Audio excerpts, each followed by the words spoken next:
जय हिंद प्यारे दोस्तों, आज हम क्लास 10 का एक्सरसाइज 2.1 पढ़ने वाले हैं जिसको हम चैप्टर 2 बोलते हैं।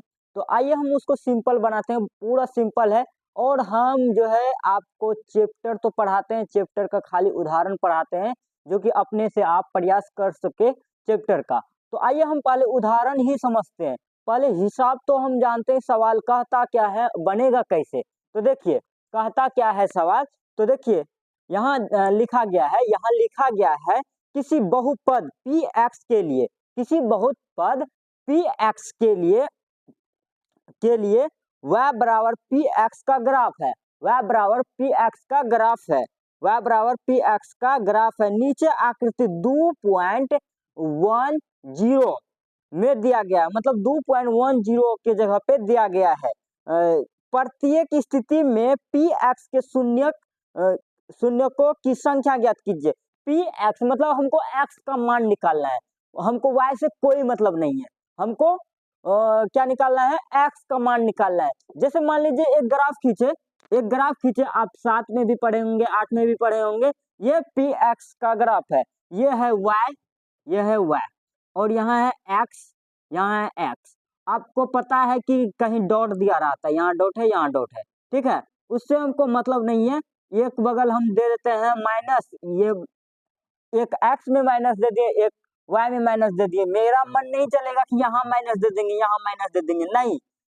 मेरा नीचे और राइट साइड मेरा माइनस लगेगा। तो देखिए यहाँ जो इसमें है, इधर जो इसमें है माइनस में है, माइनस एक्स आएगा और माइनस वाई आएगा। इसमें प्लस माइनस आएगा, इसमें प्लस प्लस आएगा, यहाँ प्लस माइनस आएगा, यहाँ प्लस माइनस आएगा।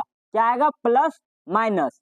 क्या क्या आएगा, प्लस माइनस। तो ये बनेगा कैसे, ये बोल क्या रहा है। मान लीजिए एक ये थी लकीर खींचा हुआ है, एक लकीर खींचा हुआ है, किस पे खींचा हुआ है, किस पे खींचा है, तो y पर। तो x बराबर क्या हो जाएगा, 0।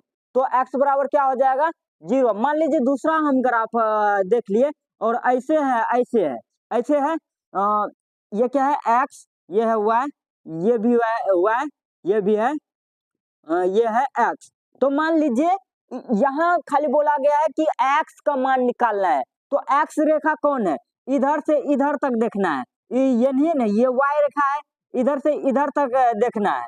तो देखिए 1 यहाँ 0 पर कटा है, तो इसको हमको लेना नहीं है, ठीक है। यहाँ अगर बीच में कट गया तो यहाँ 0 पर कट गया। देखिए 1 2 3, 1 2 3। तो x बराबर हमको क्या लिखना है, 3।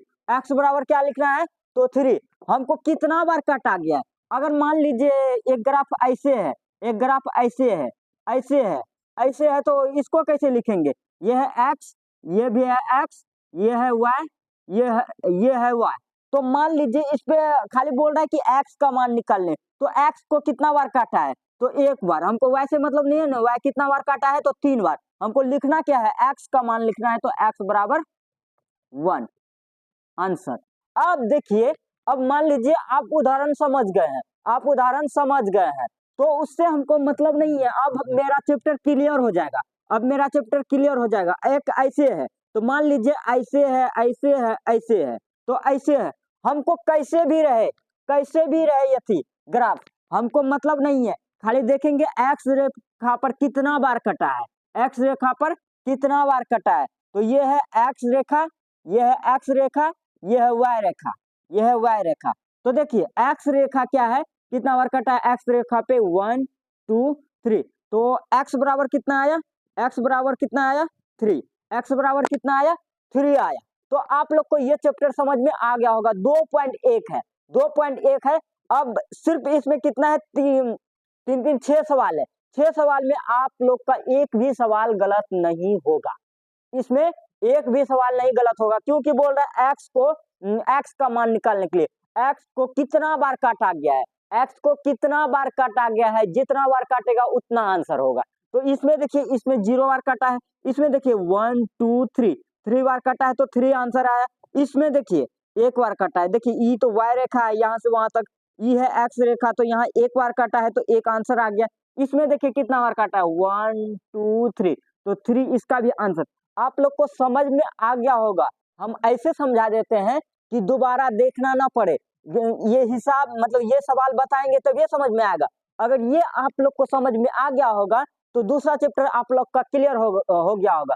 अगर ये क्लास आप लोग को अच्छा लगे तो अपने दोस्तों को शेयर जरूर कीजिएगा और लाइक जरूर कीजिएगा।